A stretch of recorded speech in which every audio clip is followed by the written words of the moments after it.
and views are certainly somewhat unconventional, but they have picked up growing support in this race. I'm fascinated with your word unconventional. Isn't it strange that we can apply that term to freedom and liberty and the Constitution, limited government? It's a balanced budget. You're proposing this unconventional idea of government. It's time we quit this. It's time. It's trillions of dollars we're spending on these wars.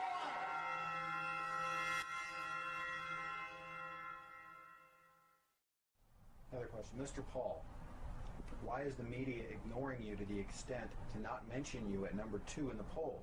They mentioned number 1 and 3. Why? Good question. I don't know if I have the answer because we have to ask those who do those kind of things.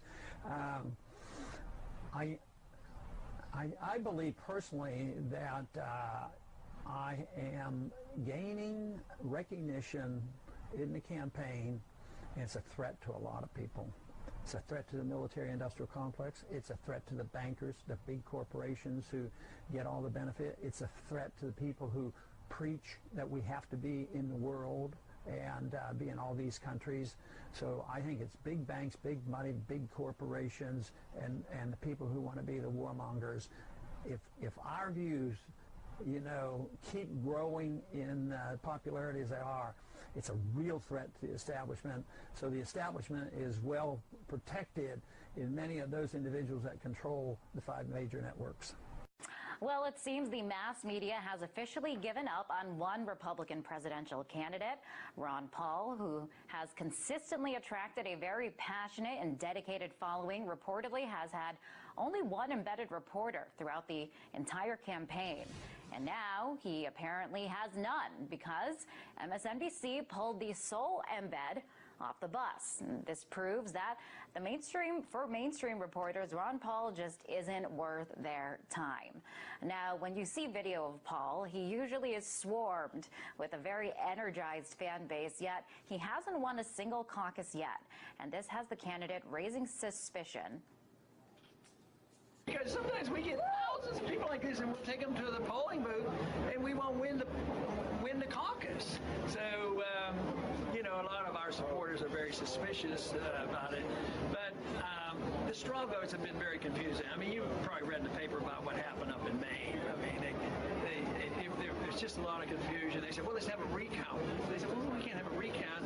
They just write these numbers down on pieces of paper, and we throw them away afterwards. So it's that kind of stuff that makes you suspicious.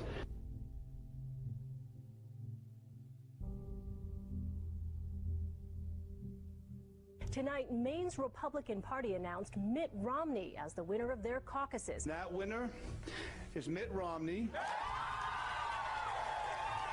What the headlines haven't told you is that what happened in Maine is the messiest caucus Republicans have had so far. Certain residents in 3 of Maine's counties are being treated right now as if they do not exist. The numbers that the state GOP in Maine are reporting are, according to caucus chairman, incorrect. Kennebec County did vote as they were supposed to last week, but their vote total, as you see here, shows up as a 0 in the Republican Party's official results. Washington County postponed their caucuses on Saturday because of a snowstorm they expected to hit the area. There's a lot more than what you said. The man who canceled it was a Mitt Romney supporter, and the snowstorm he predicted didn't happen. Then there's Waldo County.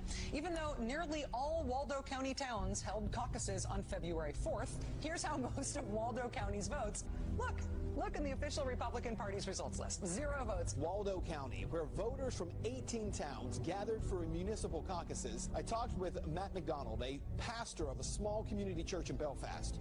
He was nominated as the chairman of the Belfast caucus. The state instructed the chairman to not read any of the votes aloud, and instead to send them directly to Augusta. McDonald made a motion to have the votes read aloud at the caucus, and it passed unanimously. The vote was 8 for Ron Paul, 7 for Rick Santorum, 5 for Mitt Romney, and there were 2 undecided. No results have been posted from the Belfast caucus. The lady on the line said that she had received our tallies, our votes, but hadn't recorded them online yet, and she said Romney with 9, Rick Santorum with 5, Ron Paul with 2. Well, of course, those were not the right numbers, and I told her. And she said, well, those are the numbers we have. You see, dozens of towns on the GOP site are listed as if no one voted, including in Waterville, Maine, home to 15,000 people. We contacted the Maine Republican Party today to find out what the heck happened to all of Waldo County's votes. So far, we have not heard back. The margin of victory for Mitt Romney in Maine was 194 votes. That's called a hair. On every occasion, the votes that were lost were Ron Paul votes. In one case, the votes were actually transferred from paper to electronics, and the lady doing the transfer was a Mitt Romney person. Remember what the establishment said about Reagan? He's radical and out of touch and dangerous. It's the same thing the establishment now says about Ron Paul. What's so dangerous about him? He wants a return to the Constitution. And though the Constitution is our founding document and embodies our first principles of limited government, sound money, and personal freedom, we've drifted so far from it that a return to those principles would indeed mean substantive change to the government. The only danger Ron Paul represents is to the establishment that fears its own loss of power. We've drifted so far, drowned so deep in debt, lost so many of our rights, fought so many fruitless wars, that if we don't rock the boat now, we may end up sinking. What's your plan for tonight? Tell the truth. I've been in politics for 35 years. My cause has been the cause of liberty.